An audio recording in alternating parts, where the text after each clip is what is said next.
O Brasil assumiu o compromisso de reduzir 43% das emissões de carbono até 2030. Desde então, o tema economia de baixo carbono vem ocupando a pauta de debates de governos, sociedade e empresas. Saiba o que é economia de baixo carbono e quais são as estratégias que estão sendo tomadas pelo país para atingir essa meta até 2030 e quais são as oportunidades que o estado do Rio de Janeiro tem nesse novo contexto no Rio em Foco Tendências, que começa agora diretamente do Jardim Botânico. Fica com a gente.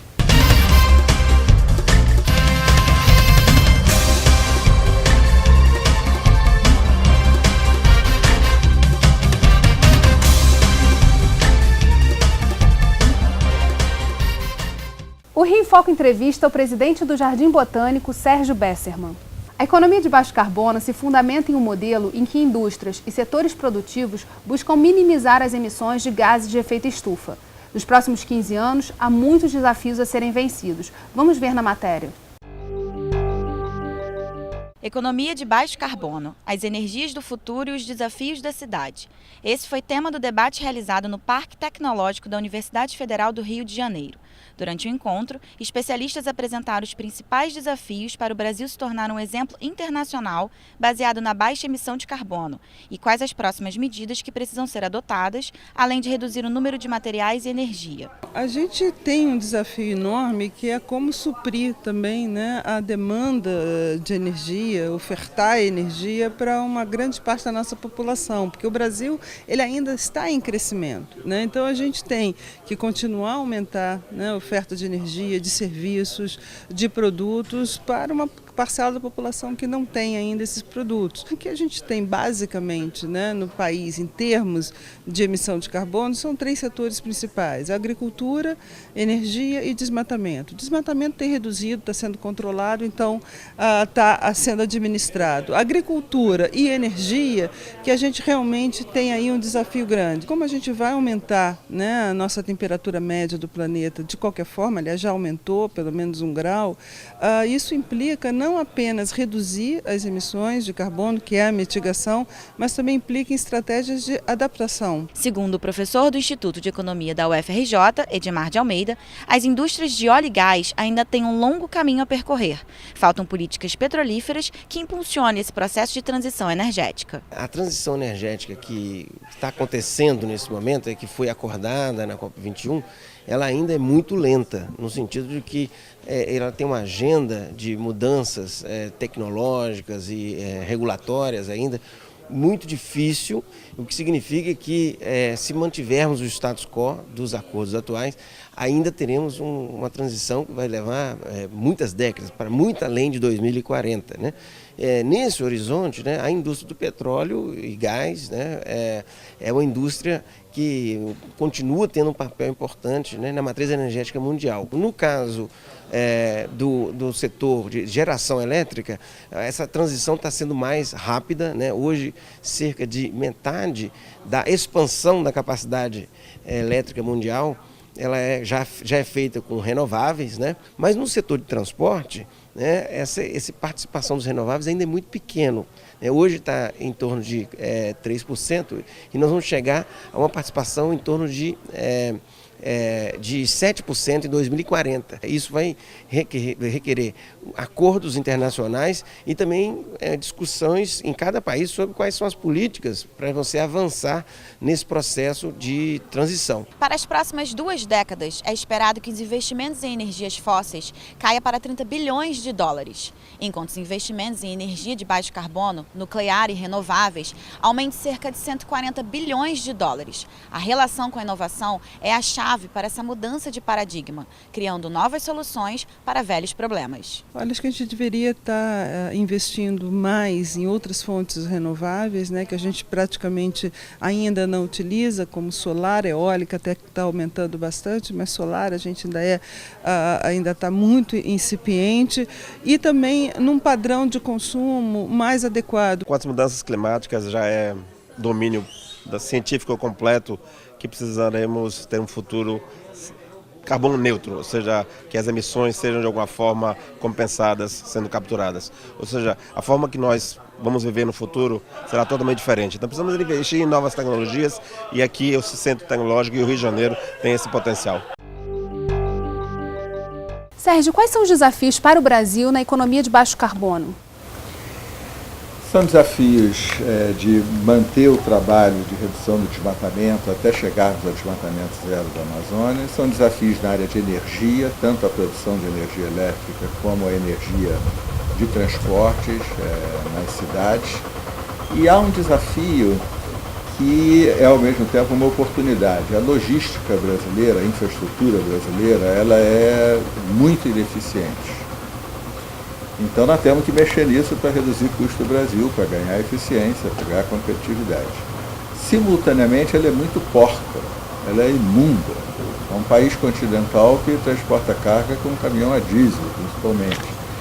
Então nós já temos esse desafio, nós temos que transformar a nossa infraestrutura numa infraestrutura de século XXI. Vamos fazer isso junto com a transição para baixo carbono, limpando a nossa matriz. Esses são os 3 principais desafios. Mas o importante é notar que, embora sejam desafios grandes, a gente tem oportunidades e vantagens, né? A gente tem oportunidades e vantagens de uma forma muito impressionante. O Brasil é o único país do mundo, pode ser que existam outros, mas pequenos, a única economia relevante do mundo que, numa economia de baixo carbono global, ela se torna mais competitiva do que ela é hoje. Nós temos esse potencial todo relacionado à biomassa e a um uso mais inteligente do solo. Nós temos essa questão da infraestrutura que, se for limpa, se torna mais eficiente. Nós temos imensas possibilidades de ter uma matriz energética limpa. Então isso nos tornaria... O Brasil tem que descobrir uma forma de voltar a crescer. Sim. Essa forma é a transição para o baixo carbono, porque ela é inevitável no mundo e ela nos torna mais competitivos, aumenta a nossa produtividade. Então, para o Brasil, embora tenha custos, seja desafio, é o caminho, é o tapete que a gente tem para seguir. Mas como criar esse senso de urgência? Porque tem tantos desafios aí nessa superação da crise, como é que a gente consegue pautar para que esse seja o foco? Muito difícil, muita arte e ciência, porque, como disse Sir Nicholas Stern, um dos grandes economistas que trabalha com o tema, é a maior falha de mercado da história global. Então, era preciso que o custo de esquentar o planeta, o custo de emitir gases de efeito estufa, entrasse no preço das coisas, para que o mercado recebesse uma sinalização adequada de que é esse o caminho. Não existe ainda governança global para isso. Então está se tentando um caminho que é o das contribuições nacionais. Isso é bom para botar a roda em movimento. Mas as metas ainda são conservadoras, né? Mesmo que todas as metas sejam cumpridas, nós vamos mais para perto de 3 graus do que de 2. E o modelo de negócios, vamos chamar assim, sugere que as metas não serão cumpridas. Ninguém administra um botequim perguntando para o cozinheiro qual a sua meta? E ele diz, é tanto. Mas se eu não cumprir, o que acontece? Nada. Aí vai para o garçom, sua meta é tanto. E se não cumprir? Não acontece nada. É isso que nós estamos fazendo no nível de governança global possível no mundo de hoje, é o que foi feito em Paris. Enquanto isso, as consequências das mudanças climáticas vêm se mostrando a cada dia. Por isso, a transição para baixo carbono e, em algum momento, a precificação, ou seja, na estrutura geral de preços da economia, talvez começando por alguns setores, o carbono virar preço, é um custo esquentar o planeta, isso tem que estar no preço das coisas. É inevitável, porque na medida que o aquecimento global, que a temperatura média do planeta vai avançando, os custos decorrentes de eventos climáticos extremos, perdas agrícolas, conflitos sociais, políticos e de guerra e de genocídio vão se avolumando de tal forma que quanto mais nós nos atrasarmos para uma ação eficiente na luta contra o aquecimento global, mais acelerado isso terá que ocorrer. Caso contrário, ao invés de 2, que é a meta, 2,7, que é a soma das contribuições nacionais, nós iremos infalivelmente para 3, 4, 5.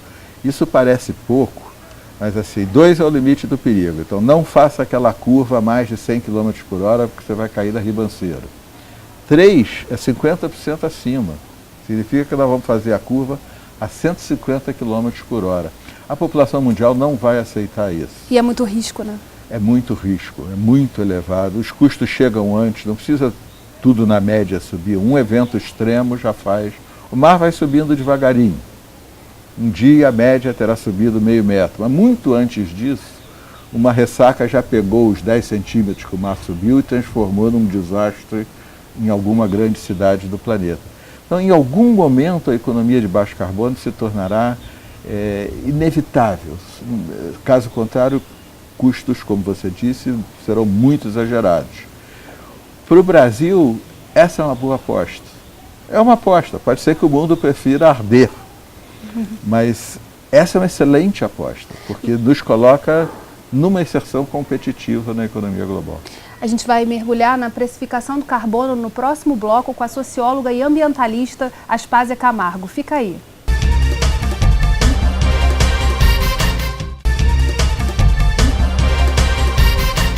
Voltamos ao Rio em Foco Tendências nesse segundo bloco com uma participação especial. A socióloga e ambientalista Aspásia Camargo. Tudo bem, Aspásia? Tudo bem, prazer estar com você. Aqui. Uma das medidas de combate às mudanças climáticas é a precificação do carbono, que nada mais é do que atribuirmos valor aos impactos gerados pelo aumento da emissão dos gases de efeito estufa na atmosfera. Para precificar é preciso medir as emissões. Como está o Brasil nesse quesito? Eu acho que o Brasil está muito bem porque ele tem equipes muito competentes fazendo isso. Primeiro o INPE, depois a COP, que está monitorando essa parte da energia, e uma infinidade de técnicos espalhados aí pelo Brasil inteiro, inclusive vários deles no IPCC mesmo, quer dizer, que no coração da convenção, da Conferência de Mudanças Climáticas. Então, eu acho que estamos bem. Também fizemos uma proposta baseada nesses levantamentos, que foi corrigida, havia alguns erros que precisavam ser corrigidos, eles foram corrigidos e nós estamos refinando um pouco a nossa participação oficial, que é usada. Eu acho que a crise até ajudou, porque como nós estamos consumindo menos energia, isso também animou um pouco, né? Mas, visivelmente, nós temos aí 3 pacotes para resolver. Um pacote que é o do desmatamento, que tem dado ao Brasil um conforto internacional muito grande, mas que também tem a desvantagem de ser um pacote ilegal, né? Porque o desmatamento é uma medida ilegal que tem que ser punida pela lei. Então, enquanto nós tivermos essa redução em curso, nós levamos essa vantagem de ter o conforto de ter um bom desempenho.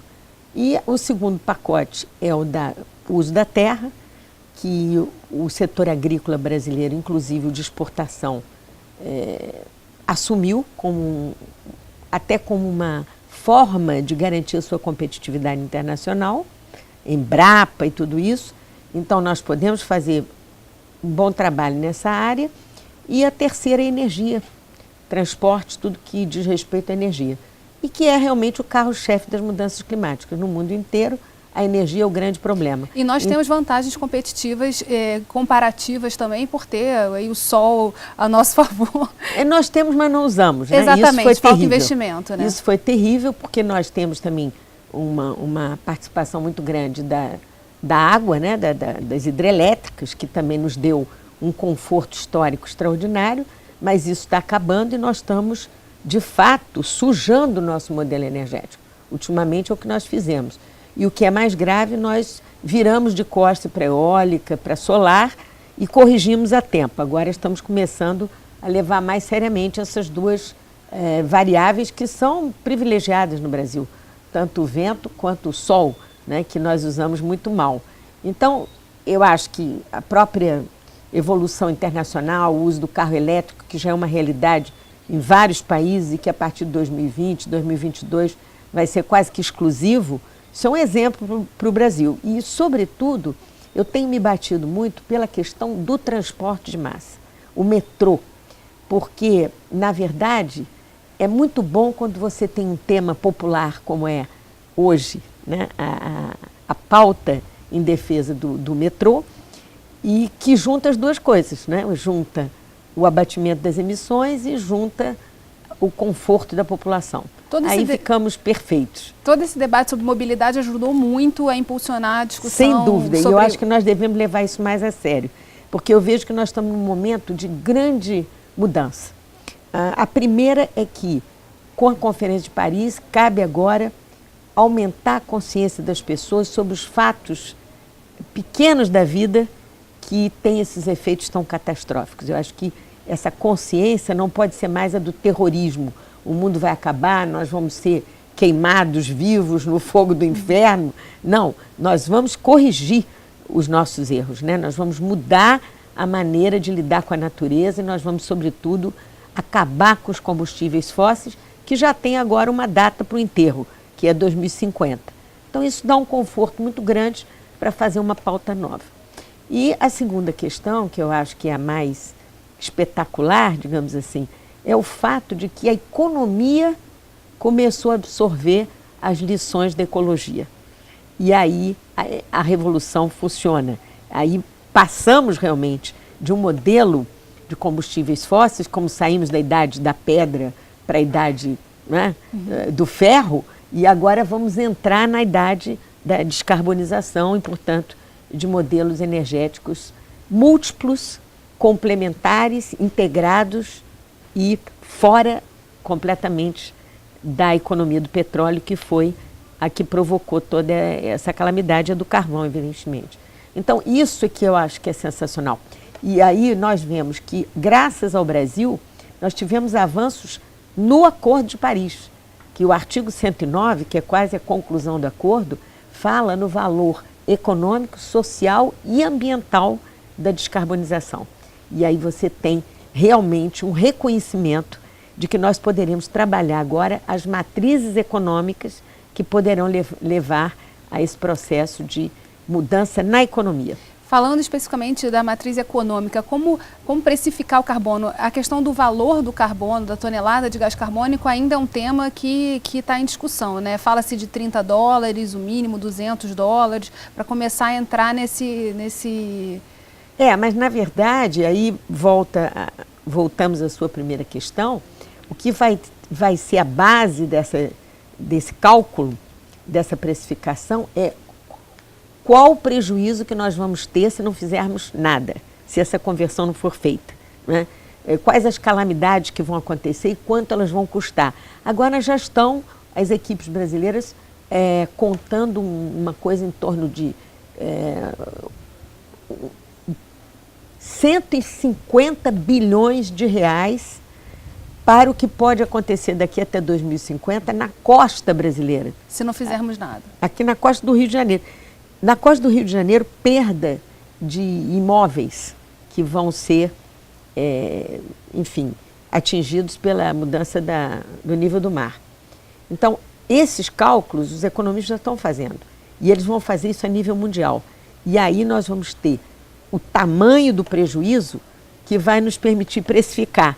Se eu evito esse prejuízo fazendo coisas que vão diminuir essa calamidade, eu tenho direito, então, acesso a uma moeda, que seria uma moeda paralela da descarbonização. Obrigada, Aspásia. E no próximo bloco nós voltamos com o presidente do Jardim Botânico, Sérgio Bessermann, para falar sobre tributação. Não saia daí, Rio em Foco aqui, política e economia caminham juntas.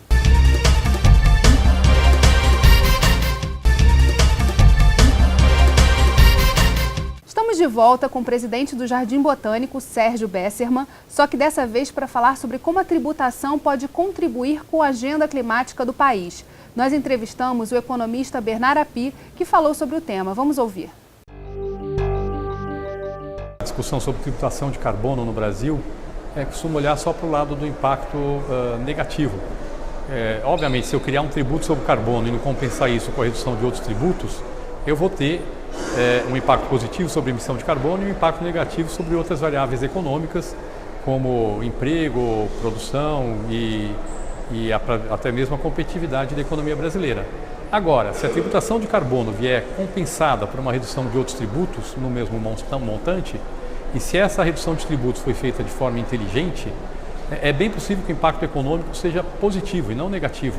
Eu vou ter impacto positivo do ponto de vista ambiental e vou ter um impacto positivo do ponto de vista de geração de emprego, de renda e, inclusive, eu consigo neutralizar o efeito sobre a competitividade da economia brasileira se eu fizer de forma inteligente.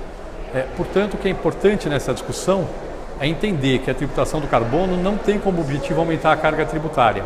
Ela tem como objetivo desestimular a emissão de carbono e mudar o consumo da economia brasileira para produtos menos intensivos em carbonos. Se ela for feita junta com a redução de outros tributos e for feita de forma inteligente, o impacto provavelmente é positivo em todos os sentidos. No vídeo, a Pi defende uma visão sistêmica da tributação, mas ainda é um tabu falar sobre isso no Brasil, né? No Brasil e em muitos outros países do mundo, ninguém gosta de imposto, por isso que o nome é imposto. Agora, o economista Bernardo Apib, meu colega, eu sou economista, está corretíssimo. É possível, aqui a gente tem que pensar em dois planos. Um primeiro plano é o plano nacional. É possível diminuir alguns tributos e aumentar. Agora mesmo está se discutindo, mais cedo ou mais tarde nós vamos ter que discutir em algum aumento de impostos. Muito melhor aumentar um pouco a CID do que recriar a CPMF ou coisas desse tipo. Por quê? Porque a CID vai incidir sobre gasolina, enquanto a CPMF é muito mais extensiva, muito mais ampla. Então ele está correto e dentro da linha que conversávamos antes, de que o Brasil se torna mais competitivo quanto mais rápida for a transição para o baixo carbono, ele está correto também, colega, de que isso pode ser uma oportunidade de geração de renda, de emprego no médio e no longo prazo extraordinária para o Brasil. Agora, há uma dificuldade enorme. A forma correta de fazer isso seria uma taxa global e que seria redistribuída. O que você arrecadasse, você devolvia uma parte para a África. Isso os economistas sabem fazer muito bem esse tipo de coisa dentro dos países. No entanto, o mundo não tem ainda governança capaz de instituir uma taxa global. Então você veja, se um Estado brasileiro se antecipa e diz, não, eu vou botar uma taxa, corre o risco das indústrias se moverem para outro Estado. E em país a mesma coisa, A né? mesmíssima coisa. Um país se autoimpõe uma taxa, porque quer ajudar a acelerar o processo, e ocasionalmente a fábrica muda para outro país que não tem a taxa, ou as pessoas importam produtos de outros países que sairão mais baratos porque não tem a taxa. Então esse é um impasse. E não pode ser uma taxa também muito baixa a ponto das pessoas disserem, tudo bem, eu pago o preço e não fazer a mudança. E não é baixa, mas pode começar baixa para depois ir aumentando. Mas o grande problema é que é tudo sistêmico, efetivamente, a economia mundial está globalizada e o que nós precisávamos é que esse custo, o custo de esquentar o planeta, de emitir gases de efeito estufa, fosse globalmente imposto a todos e redistribuído de acordo com a realidade social. Não se pode cobrar da África o mesmo preço que se cobrará dos Estados Unidos, do Japão ou da Europa. Mas as emissões são diferentes em diferentes escalas. No caso, os países mais pobres também têm um impacto muito grande, que precisa também ser trabalhado. Essa conta ainda está muito lenta, né? O mundo não tem governança global hoje para resolver problema nenhum. Nem a crise financeira de 2008, que ainda tem muita alavancagem a ser resolvida, nem a questão da Síria, do Estado Islâmico, e muito menos mudança climática. Isso pode parecer assustador, mas não é a história. A história, no século XXI, com os poderes que a humanidade adquiriu, exige agora, não um governo mundial, que isso seria, imagina um governo mundial, vai por ali, não, mudou, agora vai por ali, isso ninguém quer. Mas que é imperativo que a gente encontre formas de governança global. E uma das primeiras consequências de uma governança global mais efetiva seria uma taxação sobre carbono equivalente, quer dizer, também os outros gases, porque aí o mercado recebe o sinal correto. E quem for penalizado quem tiver inovações tecnológicas, soluções que emitam menos, será beneficiado, o emprego e a renda avançarão. Agora, mais uma vez, assim, para o Brasil tomar a frente desse movimento é muito complicado, né? É complicado porque o Brasil não tem capital econômico, político, social para ser liderança global, mas por outro lado nós temos capital, vamos chamar assim de ambiental, como o professor Carlos Nobre diz, nós podemos ser uma potência ambiental. Então, se nós não temos hoje capacidade de liderar um processo de precificação global do carbono, mas nós podemos dar exemplo, cumprindo a nossa contribuição nacional com rigor, indo até mais além e nos colocando numa postura de cobrança em relação às demais nações e aos demais atores econômicos e políticos. Mas você só pode cobrar se você faz. Então, o que o Brasil tem que fazer agora é cumprir a sua parte e mais. E em relação a, só para a gente fechar, já estamos no finalzinho desse programa, na sustentabilidade, os pequenos exemplos são muito importantes também para criar esse modelo e também motivar que outros entrem nesse mesmo discurso. E o Brasil participa muito bem disso, o Rio de Janeiro também, né? Uhum.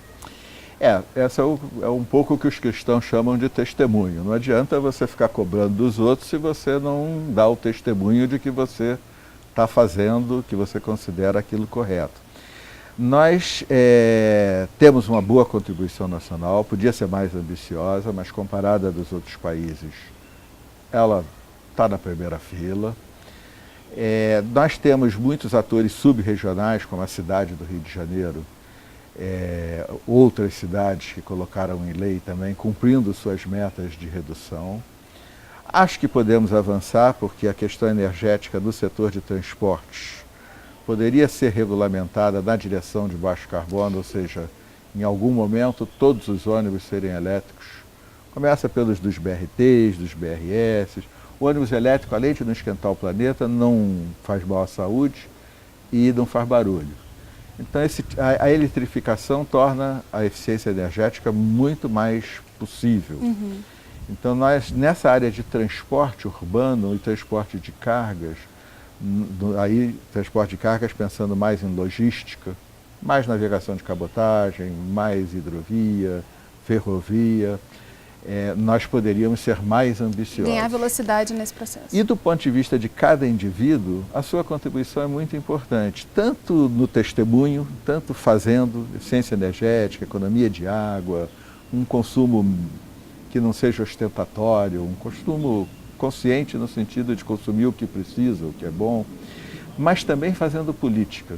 Política com P maiúsculo, não é votar em fulano ou beltrano apenas, mas compreendendo que o aquecimento global penaliza especialmente aos pobres do planeta, mas penaliza a todo mundo, que o risco, como você disse antes, quer dizer, não só as coisas que a gente pode assegurar que vão acontecer, mas há o risco delas acontecerem antes. Há também incertezas, coisas que não são nem risco, a gente não sabe, mas que serão muito custosas. E, portanto, exigir da política em grego quer dizer agregar em torno de ideias.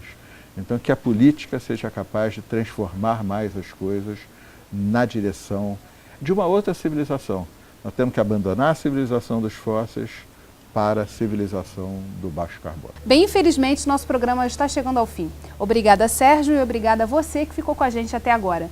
O Rio em Foco quer saber a sua opinião. Escreve pra gente. Tem algum assunto que você queira ver discutido aqui? Envie sua sugestão para rioemfoco@alerj.rj.gov.br ou para o nosso WhatsApp 21 98990 4709. E se você quiser acompanhar os nossos debates, acesse a nossa página na internet www.querodiscutirmeuestado.rj.gov.br ou pelas nossas redes sociais, Facebook, Twitter e Instagram. Pode acessar também esse programa pelo www.youtube.com/alerjtv. TV Alerj, o canal do povo fluminense. Até a próxima.